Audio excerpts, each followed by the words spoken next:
Qu'est-ce que c'est? Une Bible? Tu lis la Bible, Ringo? Pas tous les jours. Au large biblique. Le podcast qui explore la Bible. Bonjour à toutes et à tous pour cette série particulière. Cette fois-ci, ce n'est ni un livre, ni un personnage ou un thème biblique qui va nous intéresser. En effet, depuis que j'ai commencé ce podcast, j'ai fait souvent référence au contexte historique ou bien à des faits racontés ou plus souvent au contexte de la rédaction d'un texte. Il manquait donc à ce podcast une série qui présente l'histoire d'Israël et notamment ses origines. Vous me direz peut-être que cela n'est pas nécessaire puisque les premiers livres de la Bible présentent une histoire linéaire et cohérente avec les patriarches, puis la sortie d'Égypte avec Moïse et enfin la conquête de Canaan par Josué. Or, tout n'est pas si simple. Les découvertes archéologiques, les avancées de la recherche historique et exégétique ouvrent de nouvelles perspectives quant à l'origine d'Israël. Et l'on verra combien archéologie, histoire et récit biblique ne concordent pas toujours. Ce sera d'ailleurs notre premier point. Enfin, en préparant cette série, une de mes premières questions fut « Mais finalement, par où commencer ? Où commence l'histoire d'un pays ou d'un peuple ? Pour Israël, est-ce avec les patriarches ou les tribus ? Est-ce avec la conquête ou l'installation en Canaan ? Ou bien avec l'avènement de la royauté ? Ou encore le moment de sa restauration après l'invasion babylonienne et l'exil, où durant cette période, Israël écrit, voire réécrit son histoire et que tout recommence. Sans compter que nous devons aussi tenir compte de l'histoire des civilisations voisines. C'est pour cela qu'avant de plonger dans les origines d'Israël, il convient d'éclairer les relations entre la Bible et l'histoire, de voir les sources qui sont à notre disposition, puis de nous rappeler l'importance de la situation géographique de ce pays.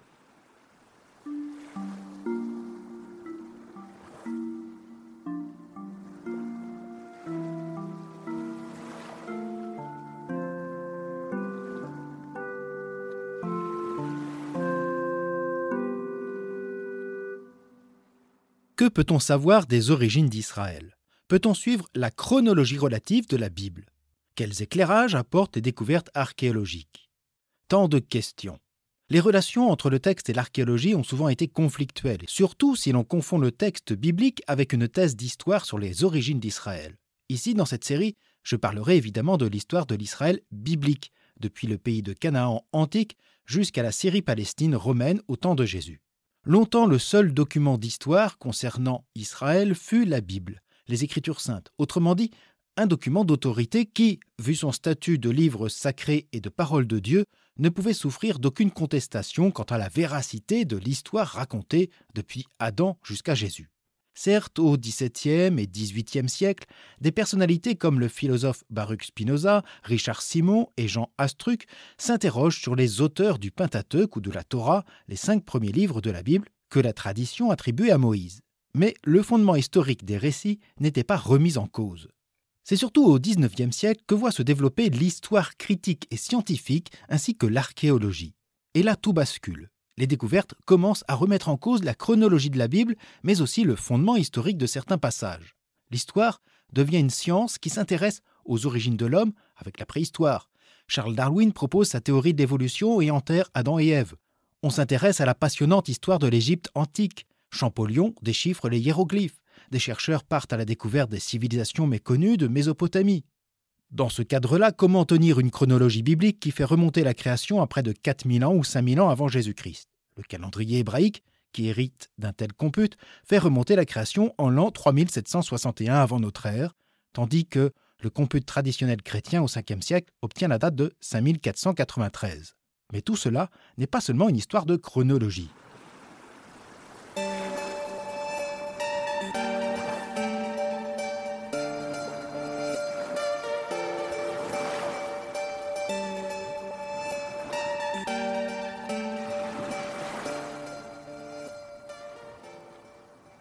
Durant le XIXe et au début du XXe siècle, les nouvelles hypothèses issues de la recherche historique remettent en cause la véracité des récits bibliques et par ricochet l'autorité même de la Bible. S'en est-il fini d'Adam et Ève et de Noé, d'Abraham et de Moïse ?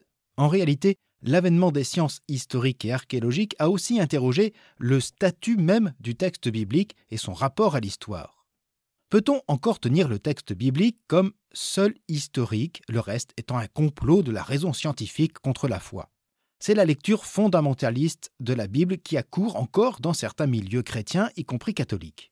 Un autre travers est ce qu'on appelle le concordisme, c'est-à-dire faire en sorte de réinterpréter les textes bibliques pour qu'ils correspondent aux résultats de la recherche. Ainsi, les 7 jours de la création correspondraient à des périodes préhistoriques et l'évocation des grands monstres marins à l'apparition des dinosaures. Dans le même courant, cousin du fondamentalisme, on cherche encore à expliquer la traversée de la mer Rouge par un phénomène naturel, ce qui, paradoxalement, ôte tout rôle à l'intervention divine. Le XXe siècle va voir surtout se développer la recherche exégétique de la Bible. Celle-ci permet de considérer les textes en lien avec les données ou les hypothèses historiques. Le texte suppose ainsi qu'on prenne en compte le contexte de sa rédaction, son genre littéraire, la fonction narrative du récit et l'intention historienne de l'auteur. Les textes bibliques racontent une histoire, mais ils ont aussi été écrits au cours de l'histoire dans des contextes particuliers et différents. Ils ont été rédigés dans la foi avec une visée théologique ou apologétique. Dans la longue période antique, on n'écrit pas l'histoire de la même manière et dans les mêmes buts qu'aujourd'hui, c'est-à-dire une histoire critique et scientifique. De même, l'écriture de la Bible est aussi dépendante des civilisations qui l'entourent. L'histoire d'Israël est donc rapportée d'un point de vue à des moments donnés de son histoire. Les livres de la Genèse, de l'Exode, de Josué comme ceux des rois ont été édités après l'exil à Babylone à partir du 5e siècle, même si ces livres puisent dans des traditions plus anciennes. De même, le ou les rédacteurs écrivent à partir de l'expérience dramatique de l'exil, où Israël a vu la fin du royaume, la ruine du temple et la déportation de ses élites. L'écriture de l'histoire est donc marquée par ce drame du passé et surtout orientée par l'espérance présente de rebâtir un futur pour Israël sur sa terre et en diaspora. L'histoire est ainsi parfois magnifiée ou passée sous silence ou réinventée en fonction des traditions parfois très diverses. Alors je ne détaille pas, nous verrons cela au fur et à mesure de notre exploration de l'histoire. La rédaction des textes est fortement marquée par la situation politique et la culture dominante, qu'elle fût babylonienne au temps de l'exil ou perse lors de la réinstallation. En cela, la situation géographique d'Israël est importante.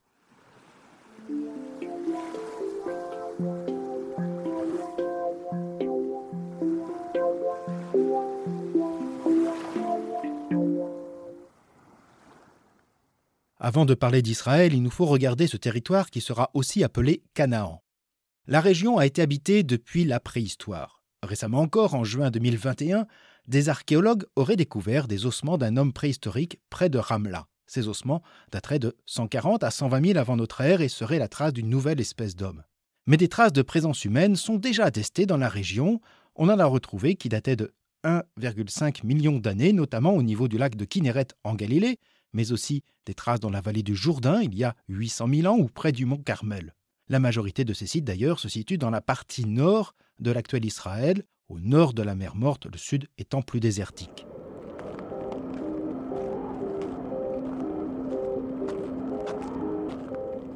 Si la région a depuis très longtemps été habitée, elle fut aussi très convoitée par sa situation géographique. La région de Canaan se situe au cœur du croissant fertile, une région allant de l'Égypte du Nil au Tibre et à l'Euphrate mésopotamien.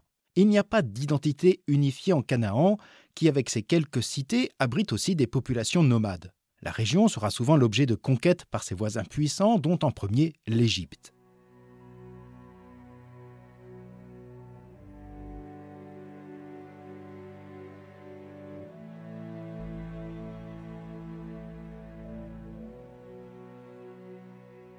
L'Empire contrôle la côte cananéenne depuis le 4e millénaire et, vers 3400 avant Jésus-Christ, développe la route commerciale côtière depuis Gaza jusqu'à Byblos dans l'actuel Liban, en établissant des ports, des postes et des colonies qui laisseront leur place vers 3000 avant Jésus-Christ à des cités-États composées d'autochtones qui fourniront leur production à l'Égypte. Pour maintenir son autonomie et son hégémonie, l'Égypte devra affronter les empires successifs venant du nord qui ont des vues sur le Levant et Canaan. Le Mitanni au XVe siècle, les Hittites au XIVe siècle, sans oublier les incursions des peuples de la mer, et ce climat de tension et de conflit du XVe au XIIe siècle va rendre difficile l'établissement de royaumes stables dans la région cananéenne.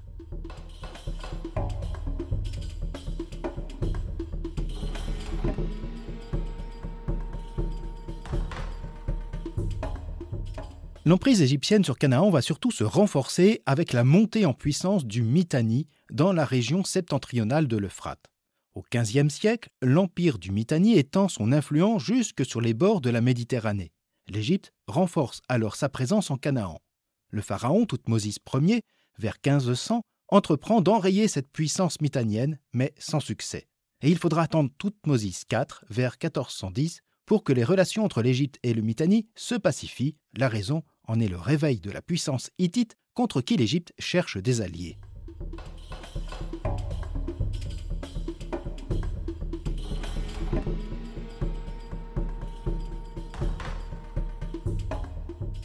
L'Empire hittite, situé à son origine dans l'actuelle Turquie, étend son emprise et réduit à néant le Mitanni au milieu du XIVe siècle, profitant de l'immobilisme de l'Égypte.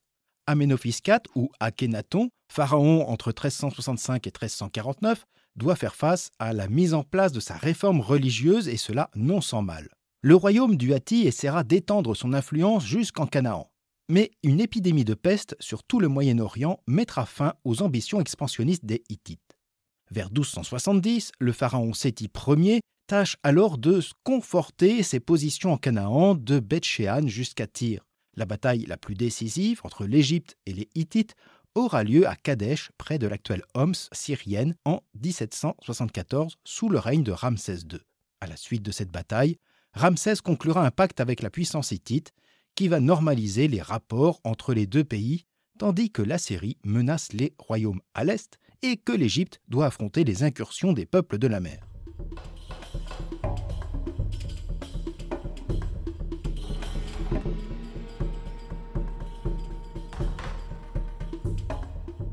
C'en est donc pas fini pour la région cananéenne.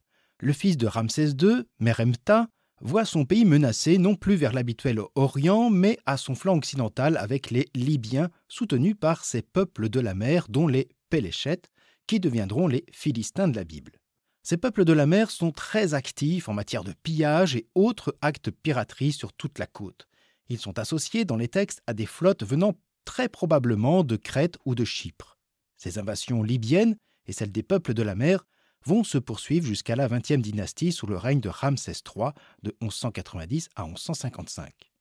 Après la victoire de ce pharaon, certains de ces peuples de la mer, notamment les Péléchètes, vont s'établir sur la côte de Canaan, dans les villes de Gaza, Ashkelon, Ashdod, et également à Ekron et Gath, 5 villes qui vont constituer la pentapole philistine.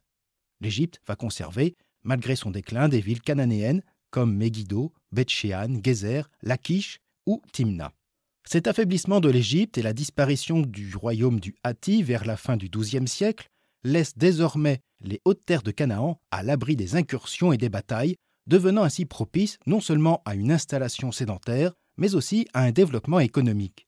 À cette période, déjà sous le règne du pharaon Meremta, une stèle fait mention d'un peuple nommé Israël.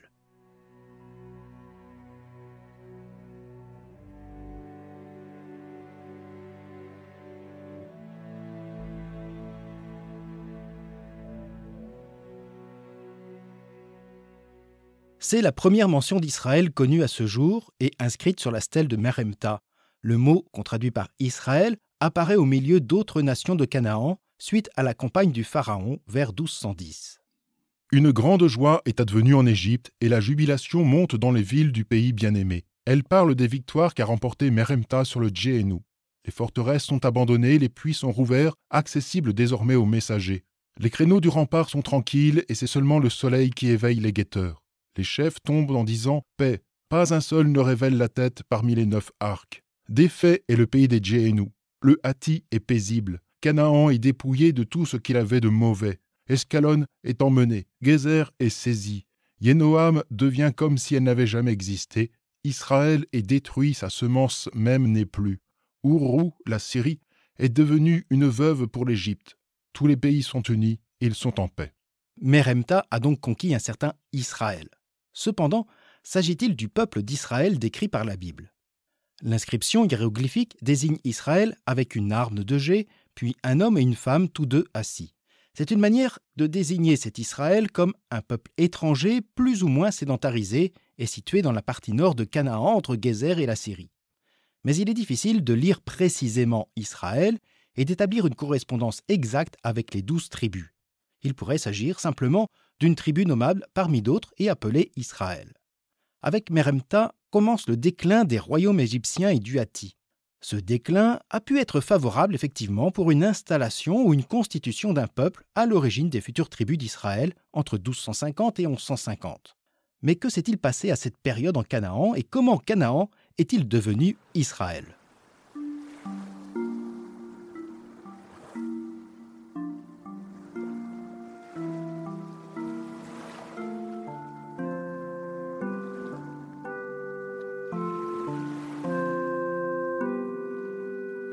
Où commencer ? L'histoire d'Israël et de ses origines commence donc lorsqu'Israël entreprend de composer, voire recomposer son histoire avec le Pentateuque et les livres de Josué, des Juges, de Samuel et des Rois. Ceux-là ont vu de construire son avenir et d'établir les bases de ce renouveau du judaïsme entre le 5e et 4e siècle. Les récits, s'ils sont empreints de traditions anciennes, ont une visée apologétique et théologique. Mais ont-ils tout faux pour autant ? Les textes gardent les traces d'une histoire complexe, que les chercheurs, exégètes, archéologues et historiens essaient de reconstituer. Où commencer ? La question est également géographique. Israël s'établit sur un territoire appelé Canaan, situé entre l'Égypte et les empires successifs de la région de l'Euphrate et d'Anatolie. La région cananéenne est convoitée. Pour l'Égypte, elle constitue un rempart contre les puissances septentrionales et pour ces dernières, Canaan est la route vers la riche et puissante Égypte. L'archéologie montre qu'il faut attendre le XIIe siècle pour voir en cette période plus pacifique un développement humain et économique dans la région. Mais ce développement correspond-il à l'installation ou à l'apparition d'Israël en Canaan ? C'est ce que nous verrons au prochain épisode intitulé « De Canaan à Israël » et qui sera suivi de l'énigme de la sortie d'Égypte, puis de la place des patriarches dans toute cette histoire. Merci d'avoir été à l'écoute de cet épisode. Toutes les références sont en note de cet épisode. N'hésitez pas à me faire part de vos réflexions, de vos questions. Depuis la dernière diffusion, j'aimerais remercier celles et ceux qui ont nouvellement contribué via la plateforme Tipeee, notamment Gabriel, X35 et Guy. Merci aux autres de continuer à promouvoir ce podcast sur les réseaux sociaux, via le bouche à oreille ou simplement par vos encouragements. Je vous souhaite une bonne journée, une agréable soirée et je vous dis à bientôt sur Au Large Biblique.